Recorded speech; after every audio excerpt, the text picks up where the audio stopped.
नारी सम्मान, लाडली लक्ष्मी सम्मान और बेटी बचाओ अभियान के तहत प्रदेश सरकार से न्याय की उम्मीद करते हैं। मतलब मैं बेहोश हो चक्कर आके गिरने लगी, उसके बाद भी मुझे मारते गए और मेरे को वीडियो दिखाया कि तुमको इस तरीके से मारेंगे कपड़े उतार के और पंखे से टांग के।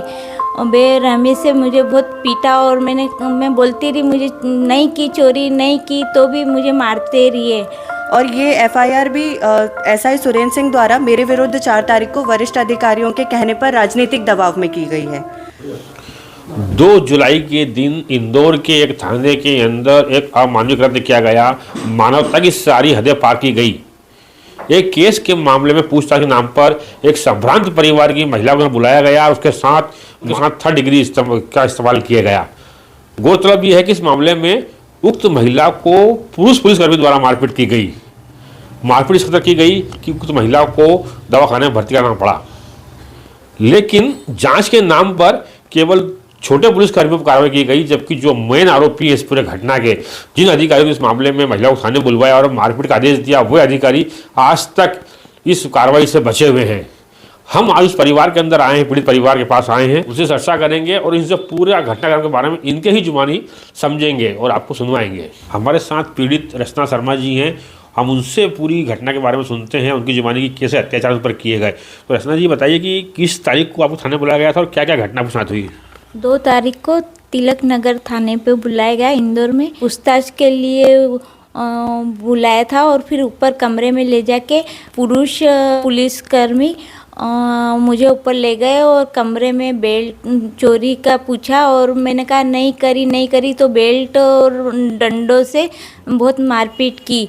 और उसके बाद मेरी हालत बहुत ख़राब हो गई, चक्कर आके गिरने लगी, उसके बाद भी मुझे मारते गए और मेरे को वीडियो दिखाया कि तुमको इस तरीके से मारेंगे कपड़े उतार के और पंखे से टांग के। और बेरहमी से मुझे बहुत पीटा और मैं बोलती रही मुझे नहीं की, चोरी नहीं की, तो भी मुझे मारते रहिए। चोरी की घटना को स्वीकार करवाना चाहते थे पुलिसकर्मी, उसकी चक्कर मारपीट की गई और बेरहमी से मारा, बेहोश हो गई, इस प्रकार मारा गया। बाद में का मेडिकल भी हुआ, उसमें भी सारी चीज़ें साक्ष्य जुआ गए हैं, जांच चल रही है। लेकिन दर्द उनका यही है कि जो पुलिस का अधिकारी इसमें दोषी है वो आज बचे हुए हैं। हम और भी सदस्य परिवार के उनसे चर्चा करते हैं। तो दादा ये बताइए कि पूरा घटनाक्रम क्या था, किस प्रकार मारपीट की गई, किसने करी और कार्रवाई हुई है, उससे आपका संतुष्ट है क्या? घटना के लिए बच्ची पर पति सुनील शर्मा द्वारा इसको घर से बेदखल करने के लिए चोरी का झूठा इल्ज़ाम इस पर लगाया गया और रिपोर्ट दर्ज कराई गई तिलक नगर थाने में मई माह के अंतिम सप्ताह में। जून माह में हमें 6 से 8 बार थाने पर बुलाया गया। 6 8 घंटे बच्ची से और हमारे इसके चचेरे भाई से पूछताछ करते रहे। 1 जुलाई को रात में थाने पर बुलाया गया और चूँकि प्रभारी जो थे इस जांच के एसीपी जयंत राठौर नहीं थे, तो हमें कहा गया कि अब दूसरे दिन आना।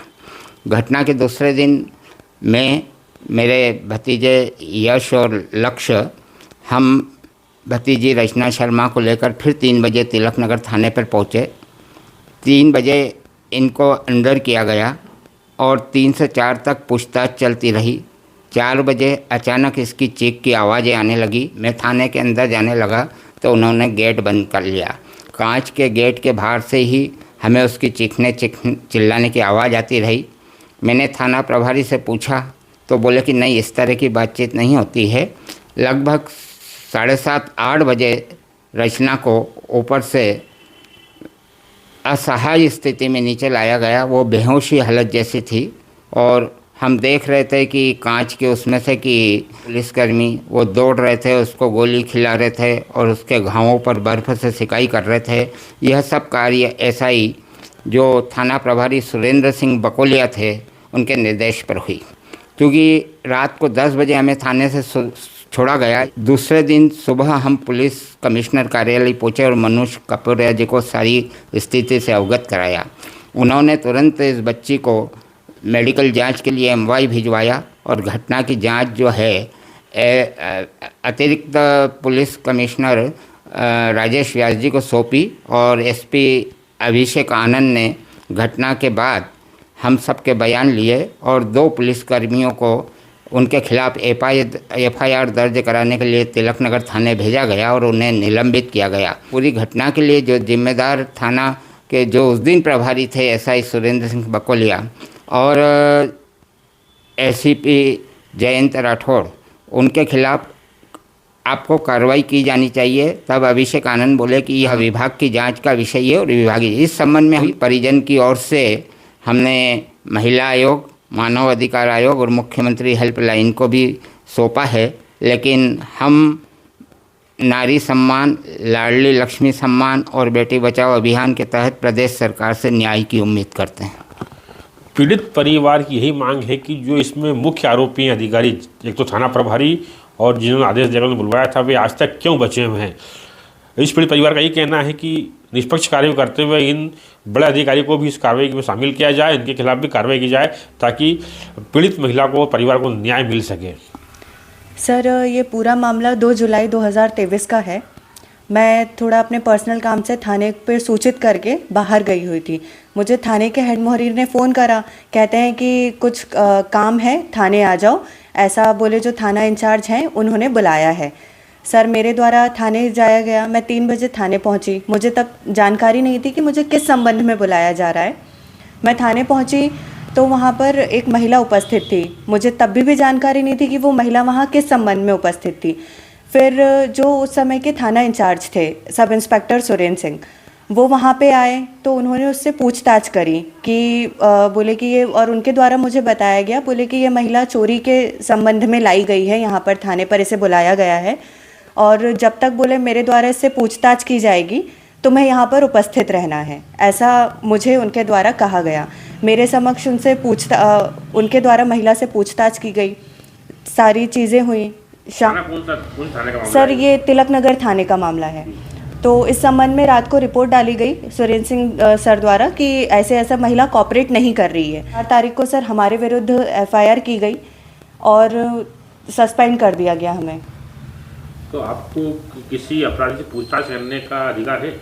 सर, ये अधिकार तो हमें नहीं है क्योंकि मैं एक महिला आरक्षक हूं और एक महिला आरक्षक को इस चीज़ का कोई अधिकार नहीं होता कि वो किसी भी विवेचना के संबंध में किसी भी महिला को थाने पर बुलाए या उससे पूछताछ करे। उससे महिला को सब इंस्पेक्टर सुरेंद्र सिंह द्वारा बुलाया गया था और उन्होंने भी एसीपी जयंत राठौर के आदेश पर उस महिला को वहाँ पर बुलाया था।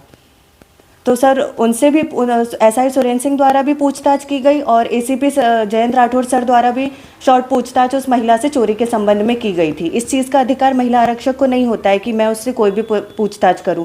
मेरा काम सिर्फ वहां उपस्थित रहना था जब तक उस महिला से पूछताछ की जा रही थी। मेरे द्वारा जो पुलिस कमिश्नर सर हैं, हमारे डीसीपी सर हैं, उन सबको शिकायत की गई है कि इस मामले में निष्पक्ष जांच होनी चाहिए क्योंकि जिन आधारों पर मुझे सस्पेंड किया गया है या जिन आधारों पर मेरे विरुद्ध एफआईआर की गई है वो कहीं से कहीं तक मेरे ऊपर सिद्ध नहीं होते हैं। तो सर, इसलिए मेरे द्वारा निष्पक्ष जांच के लिए शिकायत की गई है। और जो सब इंस्पेक्टर हैं सुरेंद्र सिंह सर, उन्होंने ही अधिकारियों के दबाव में या उनके कहने पर, आदेश पर मेरे विरुद्ध एफआईआर पंजीबद्ध की है सर। और जिन आधारों पर एफआईआर पंजीबद्ध की गई है वो कहीं से कहीं तक साबित नहीं होते हैं मेरे ऊपर क्योंकि सर मेरे पास अधिकार नहीं है कि मैं किसी भी महिला को थाने में बुलाकर और उससे पूछताछ करूं। ये एक आरक्षक का अधिकार नहीं होता है। आपने शिकायत की थाने में?